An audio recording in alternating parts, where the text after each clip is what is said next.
Сәлем достар. Мен есімім Шәріп Жомарған. Бүгін сіздерге Мұхтар Бабайдың Шыңғыс хан еңбегіне сүйеніп, әлемдегі ең ұлы тұлғалардың бірі Шыңғыс хан туралы жан-жақты терең әңгіме айтып беремін. Көп адам Шыңғыс ханды тек жаулаушы, қатыгез, қанқұмар адам деп біледі. Ал шын мәнінде ол әлемнің картасын өзгерткен, мемлекеттік басқару жүйесін жаңа деңгейге шығарған бір ғана халық емес, тұтас Еуразия өркениетіне тән әсер еткен адам бірі болады. Бүгінгі видеода Шыңғыс хан кім екенін, шыққан тегі, оның төрт ұлының рөлін, империясын құруын, қазақ даласының қатысын және де басқа туралы айтып беремін. Бабайдың оның бейнесіне берген бағасын бәрін толық түсіндіремін. Ал кәне бастайық. Шыңғыс хан кім? Неге оны әлем біледі? Шыңғыс хан 1162-1227 жылдар арасында өмір сүрген, Еуразиядағы ең үлкен империяны құрған ұлы қаған болып саналады. Ол қаған хан деп атаса болады. Ол құрған империя Қиыр Шыңғыс хан Қара теңізге дейін, Сібірден Үндістан шекарасына дейін созылды. Өте үлкен жер болған. Тарихта мұндай ауқымды жер біріктірген билеуші болған емес. Шыңғыс хан әлемдегі пошталық жүйесін енгізген, ям, халықаралық құжат айналысын жасаған, діни өркениетті жариялаған, сауда жолдарын қорғаған, жасақ деп аталатын құқықты кодекс жасаған, армияны ондық, жүздік, мыңдық төменге бөлген кісі болып саналады. Бұл жүйелер кейін көптеген мемлекеттер үлгі ретінде алған болып саналады. Сондықтан зерттеушілер оны екінші мыңжылдық адамды тарихта қайта жасаған адам деп атайды. Келесі бізде Шыңғыс хан шын есімі бізде Темужин болады. Темужин балалық шақты қиындықтары ең ауыр кезеңдер болған. Себебі Темужин балалық шағы өте ауыр болды. Әкесі Есугей батыр қият бір жігін тайпасына белді көсемі еді. Бірақ Темужин 6 жасын қалғанда әкесін ұлап өлтірді. Бір рет оны татарлар өздерін қонаққа шақырған баратқан жолда, сол қонаққа барғанда, қайтып баратқанда уланып берген екенін өліп қайтыс болады. Ру Темужин отбасынан тастап кетеді. Анасы мен бауырлары ашықпен күреседі. Олар тамыр, жабайы жемістерін теріп жүреді. Темужиннің жас кезінде қарсы тайпаға тұтқан түседі. Оның мойнына ағаш қамыт кигізіп қорғап ұстайды. Бірақ Темужиннің қашып шығып, өмір үшін күресіп, төзімді қайсар адамға айналды. Балалық шақтан естен қалған нәрсе жалғыздық. Бұл жалғыздық оны өзгеше ұлға етті. Сол жалғыздық өте ауыр болды. Және де не дейміз? Шыңғыс хан, яғни Темужин өте қиындықтар көрген кезеңдері болып саналады. Ол кездері барынша күшін салып, тырысып, және ішіндегі ауру, ішіндегі жалғыздық, ішіндегі жара қалып қалады. Ол жара кезінен кейін бүткіл адамдарға көрінетін сезіледі. Ал енді бірінші сүйіктісі Бөрте және үлкен сын. Темужиннің өміріндегі ең ауыр оқиғалардың бірі Бөртенің меркеттері тарапынан ұрлануы болды. Темужиннің Бөртені қайтару үшін жалғыз жүріп, Керей ханды Тоғорудан және болашақ қараласы Жұмақадан көмек сұрайды. Бұл жерде Темужиннің дипломат ретінде дарыны көрінеді. Ол бірін алдамады, екіншісін сатпады. Екеуін де дос ретінде пайдалануды білді. 3 әскер бірігіп жеңеді.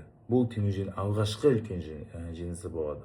Шыңғыс ханның 4 баласы Жошы, Шағатай, Төле Төлей осы Бөртеден туған болады.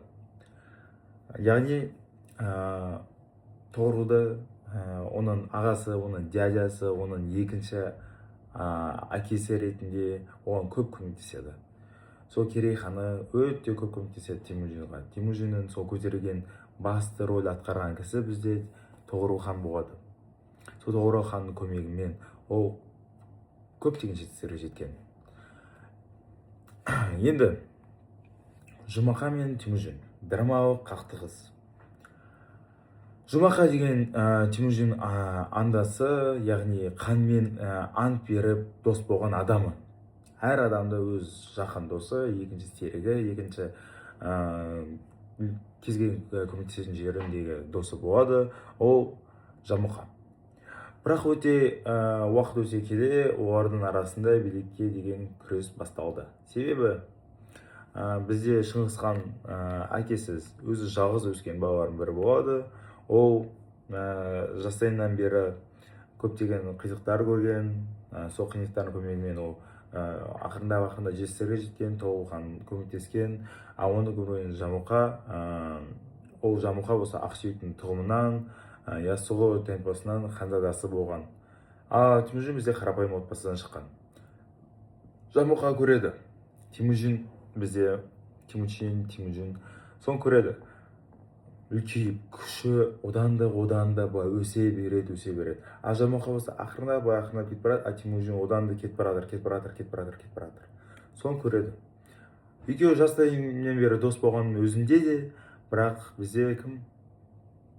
Темужин өз ішіндегі жарасын қолданып, оны одан да сол мотивация, дисциплина ретінде қолданып, күшін көтереді. Күшін, білімін, адамдармен қалай қарым-қатынас жасайтыны, қандай дипломаттық қарым-қатынастар, қалай сөйлеу керектігін бәрін ақырындап үйренеді. Жамұқа болса не? Ол бізде ханзада. Ханзадасының баласы өз жеке жаттықтырушылар болады, ол өзі ақырындап өседі. Бірақ Жамұқа оны көреді. Темужин өте қатты өсіп баратқан күшпен. Жамұқа оны өте төмен санайды. Себебі ол жай қарапайым халықтан өскен, қара халық Темужинді қолдады, өйткені ол адал болды. Жамұқа оны ұнатпайды. Не істейді ол? Ол уақыт өтеді. Қарапайым халық, сол өзінің қарапайым халықтан шыққан өзінің баласы, серігі ретінде Темужинді қолдайды. Одан бұрын айтқандай, Темужин ешкімді алдамаған, ешкімді сатпаған, ол өзінің күшін қолданып өседі. Жамұқа оны төмен санап, оны ішіндегі нені істейді, сол пайда болады. Осылайша екі түрлі идеология қақтығысы болады. Текті болу керек деп Ақсүйекті жүйеді, еңбегін өседі деген жана жүйеді. Жамұқа үш рет Темужин жеңуге тырысты. Бірақ әр жолы жеңілді. Әрісінде жеңілді. Біріншісінде ұтылды, ішіндегі жарақат қалды. Екіншісіне ұтылды, одан да жарақат өсті. Сол өскен сайын ол төбелеске ұтсайды, бірақ болмайды. Мүмкіндік жоқ. Үшіншісінде ол тағы ұтылды. Сонда Жамұқа қолға түсіп, өз өлімді таңдады. Темужин оны тілегін орындап, оны азапсыз өлтірді. Бұл Шыңғысханның қарсыласына деген құрметін көрсетті де, өзіндегі одан да жарақат қалды. Өз жан серігін, жан досын өлтіргені. 1206 жылы Шыңғысхан халық алдында хан көтерілді. Ол барлық тайпалар сол Монғолияда орналасқан, сол барлық тайпалар Темужинді билеуші деп мойындағанды. Үлкен құрылтай шақырылды. Осы құрылтай Темужинді Шыңғысхан атағы берілді. Бұл жерде маңызды нәрсе, оны тек өз руы ғана емес, бүкіл тайпалар бір ауыздан қолдады. Шыңғысхан хан бүкіл даланың жүйесіне айналды. Ол билікке келесім империяны үш нәрсемен бекітті. Әскери реформа, заң жүйесі жасақ және әкімшілік жүйе. Осы құрылтайда ол өте маңызды құрылтай, себебі әр тайпа көреді, қарапайым халықтан өскен. Бізде осындай Темужин деген бала бар, оның күші қақтығысы өте үлкен болғаннан мойындайды. Себебі ол бізде Тоғорыл ханнан көмек алып, оның көмегімен жеңіс болады. Сол жеңістерді көріп, одан да жеңістер көбейген сайын ру тайпалар не істейді? Оған қолдап, оны аяқ астына түсуіне мәжбүр болады. Сол кезден бастап Шыңғысхан деген тақ алады да, оған есім сондай беріледі. Шыңғысхан әскери реформасы жеңістің құпиясы. Шыңғысхан әскерді өте қатал тәртіпке енгізген. Себебі сату деген, сатқындық деген, алдау деген ол ұнатпаған. Себебі өз жас кезінде жара алған. Оның әкесін алдап, оны сатып кеткен, әкесін солай өлтірген. Ол өзінде сондай жара қалғаннан, ол ешқашан ондай нәрсеге бермей қатал қараған. Экономика, барлау, тәртіп, логистика бәрі есеппен болды. Бәрі санап отқан. Ол кісі жай ғана қарапайым қара халықтан ғана өссе де, бірақ басы өте қатты істеген. Негізгі принциптері: әскері 10, 100, 1000, 10.000 одақтап бөлінеді. Әркім өз 10 басы, 100 басы, 1000 басы болғанда әскери ру тайпа бөлінісі жойылады. Соғыс кезінде қашқарған өлім, батырлық көрсеткенге мансап. Яғни не? Сол 10-дықтың арасында, 10-дық арасында, вот кішкентай бар ғой, сол соғыста қашып кетсе, 9-ы өледі. Солай 100-дікте. 100-діктің ішінде біреуі тіл алмаса, біреу қашса, біреу қорықса, біреу өтірік адалдық көрсетпесе, 100-дігі өледі. Солай 1000 адам ішінде, 10.000 адам ішінде сондай болған. Сондай қатал тәрізді болған. Қару жарақтар болса, композиттер садақта 500 метрге дейін атады. 500 метрге, ол жарты километрге дейін, жарты километр ана жақтан атып, оны тәрбиеленген. Құрамар жебелер, вассо деген арқаны, ұшатын от, жаңғыш, сұйықтық, озық қорғанысы жүйелері болған. Өте мықты қару жарақтар болған. Тек таза натуральный материалдардан жасалған қарулар болатын. Жылдамдық: көшпенді ат әскер күніне 120-150 км жол жүре алатын. Ол кезде Еуропа әскері 25-30 ғана жүретін. Түсініп тұрсыздар ма? 5 есе разница болды. 5 есе. Оның Шыңғысхан қатты тәрбие, қатты тренировка алған.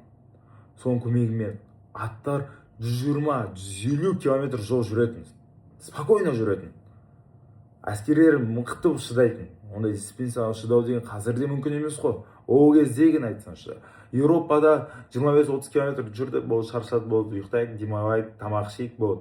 Сосын тағы да солай кете беретін. Олар 5 күнде соғандай остановка жасайтын. Ала жылдам көшпенділер сол Шыңғысхан әскерлері болса тоқтамай жүретін.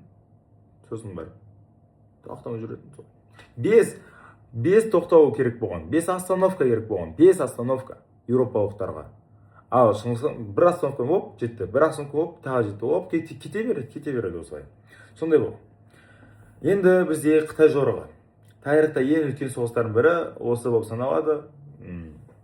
Шыңғысхан қарсы соғыстарымен тек соғысып қана қоймай, оларды стратегиямен жеңетін. Тату Тангут мемлекеті. Шыңғысхан оларды өз табандарын бағындырып, Қытаймен шекарасын қауіпсіз етті. Чтобы қытайлар өздері құтырмай оларға шабуыл жасамау үшін. Енді Цин империясы.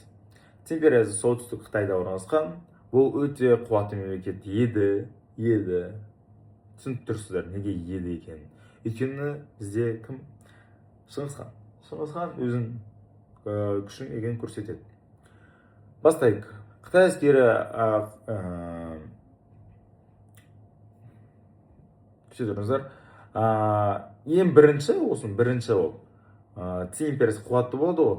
Сол ең бірінші болып Шыңғысхан ғана бірінші болып Пекинге дейін шабуыл жасады. Бірінші болып. Ешкім жасай алмаған, Шыңғысхан жасай алған. Қытай әскері қалалары отырса да, моңғолдар қапталдан, түнде, тосыннан шабуыл жасап, оларды барлығы жылда жеңеді. Жеңе береді, тоқтамай жеңе береді. Өйткені дисциплина көмегімен Қытайда ақырындап соған постараясь етіп, ақырындап өседі. Бірақ соның өзінде де Шыңғысхан әскері одан да кете береді. Пекин ауылына әлемдік геосаясат өзгертті. Пекинді жауап алды, сол бүткіл адамдар шок болды. Осыған тәрбие алу керек, осындай пример алу керек деп болды. Енді Орталық Азия жорығы Хорезмшахтың қирауы. Хорезмшах Мұхаммед өте бай, өте күшті империя билеушісі еді, бірақ опять қайтадан еді. Бірақ ол Шыңғысханның сауда керуенін өлтіртіп, өз өлтірді. Түсінтірсіздер ма? Шыңғысхан жастайында өз әкесін жоғалтқанда, ол каждый әскерін өзінің жүрегіне жақын санаған. Сатқындық дегенді өте қатты қараған. Бірақ оның әскеріне біреу тисе, ол тоқтамайтын. Бәрін қаратын. Сол бір есесін өлтірді. Бұл Шыңғысхан үшін ең ауыр қорғау болды. Шайқастар, Отырар, Бұхара, Самарқан, Үргеніш, Мер, Нишапур бәрі 1,5 жылдың ішінде алынды. Бәрі алынды. Бәрі алынды. Тоқтамай. Бұл әлемнің ең тез жорығының бірі болып саналатын. Шыңғысхан мұнда бару алды, тосқауыл қою, жалған шегіну, қатардан бөлу тактикасын керемет қолданған. Бүткіл тактиканы қолданып шыққан. Бір тактиканы кетті, тағы кетті. Бәрі өлтіріп сатты. Болды. Осымен болды. Осымен Шыңғысхан өзін көрсетті. Ерлеген екенін көрсетті. Шыңғысхан 4 ұлы болған. Жошы империяның батысын басқарды. Үлкен ұлы болды. Ол қолбасшы болды. Қыпшақ даласының тығыз байланысы болды. Қазақ даласында Жошы хан кесенесінің осы кезеңнен куәсі дейді.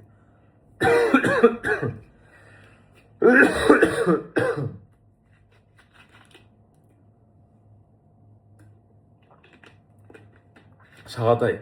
Екіншісі. Шағатай. Заң тәртібі қатты ұстаған адам болған. Оңтүстік Қазақстан, Жетісу, Мауреннахр жерлер басқарды.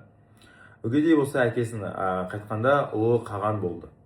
Империясын кеңейтті, Ресей жеріне дейін барды, Еуропалық жорық үстінен кезінен басталды. Шыңғысхан қолында Ресейде орналасқан. Ресейде болған.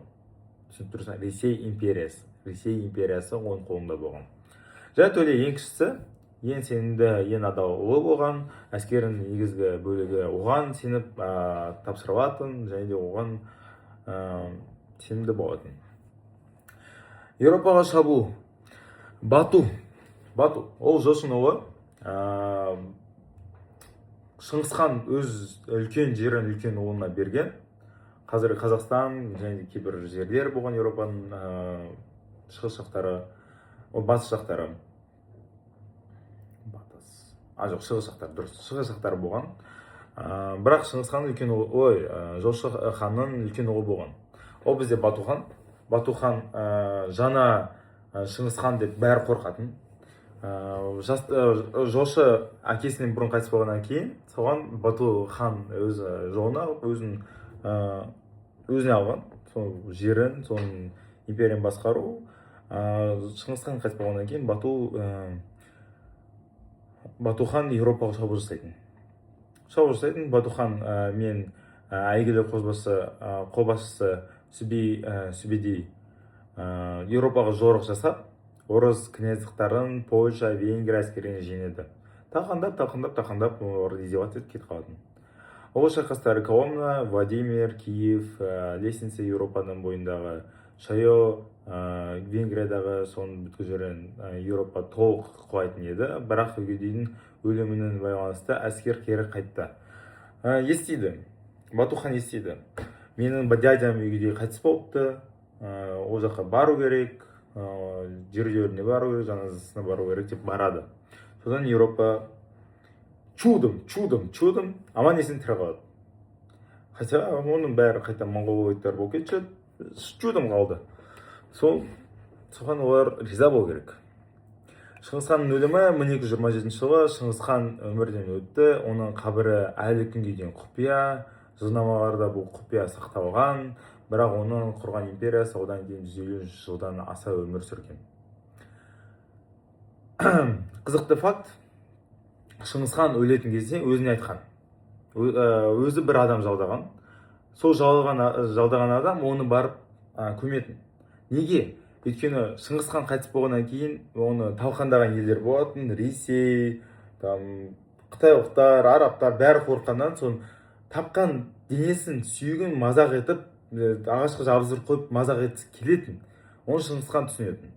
Не істейді? Бір адам жалдайды, ешкім білмейді оны. Бір адам жалдайды, бір адам барады да оны көмеді.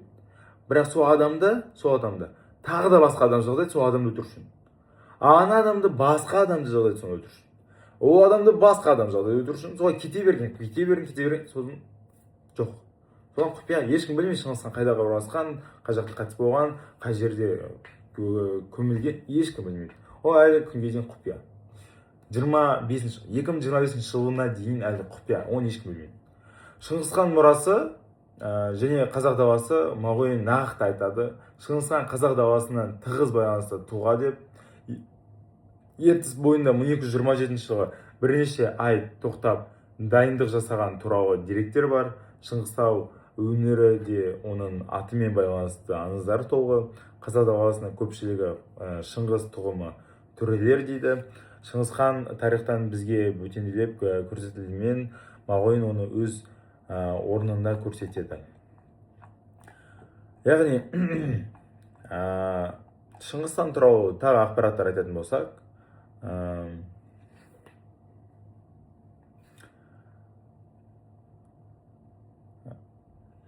көшпенділердің әскери дәстүрін айтайық. Автор далалық соғыс өнерінен керемет түсіндіреді. Бұл фильмдегі хаос емес, бұл нақты жүйе, нақты тактика көрсетеді. Көшпенділердің құруы өте дамыған. Садақ, жебе, жіктер, темір, найза, қылыш бәрі функционалды болған, бұрын айтқам.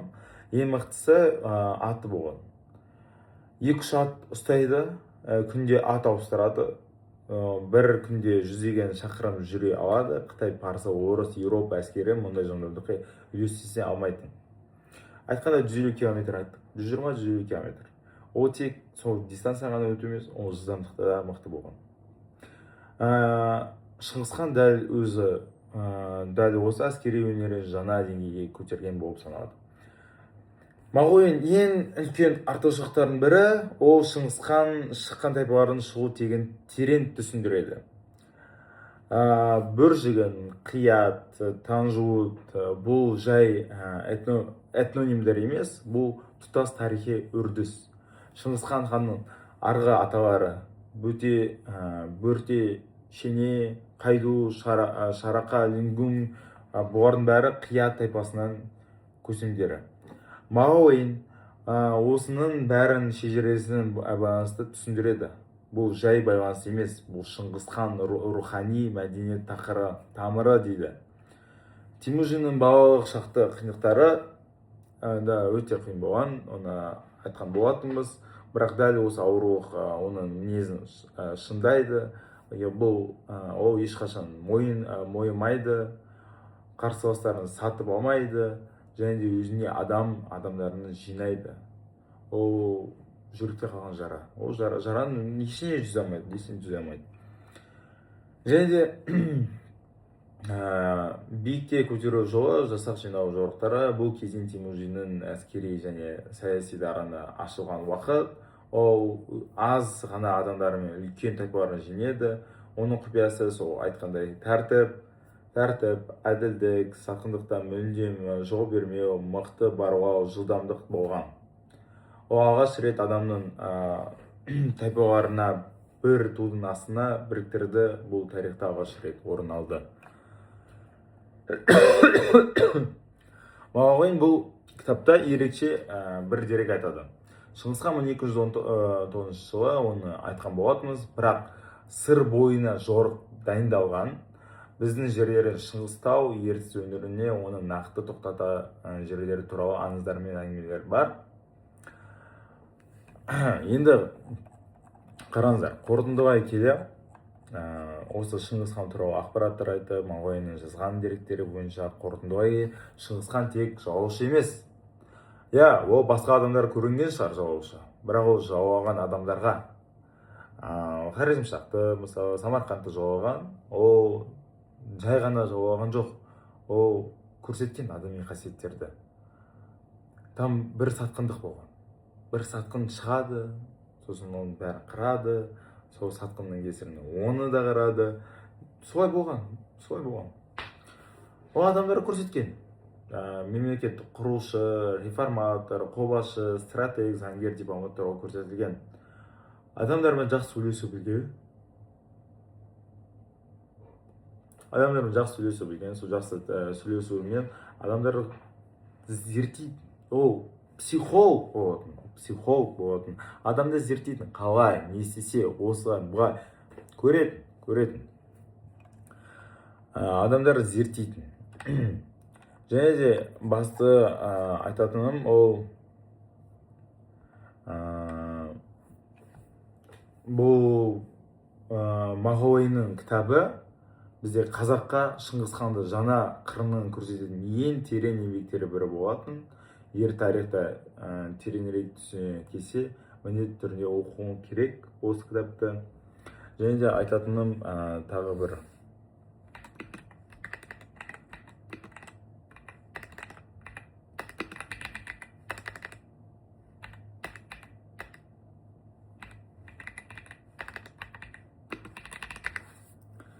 Және де айтатын болса, Мағауин тек Шыңғысханды бізге өте үлкен жұмысы болып саналатын. Себебі ол тарихшы болатын. Әлімхан Ермековпен жақсы қарым-қатынасы болғаннан, Әлімхан Ермеков оны зерттейтін, Шыңғысханды зерттеген болатын. Шыңғысханды зерттеп бірге әлемдеме жолда шығарған болатын. Және де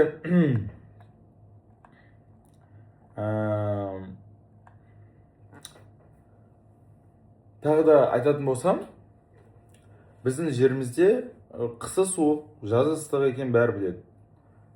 Сонан бұл табиғат адамның өзгеше қылып тәрбиелейді. Қарапайым, төзімділік, ұстамдық, қатал, батыл және өте жылдам әрекеттер ететіндей қылдырған. Қыстауынды қыстап, жаздауынды жаздап кететіндей болған. Енді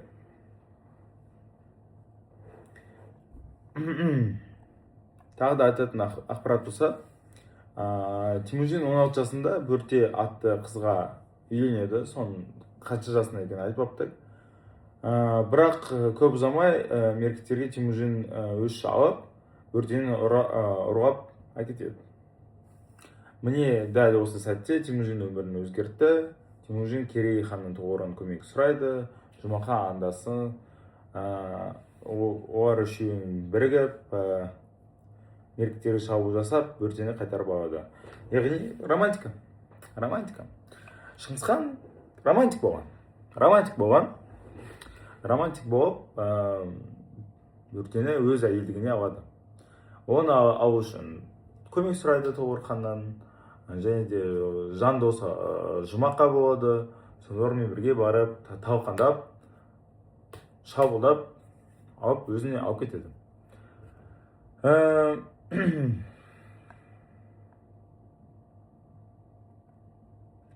Тағы да айтатын болсақ,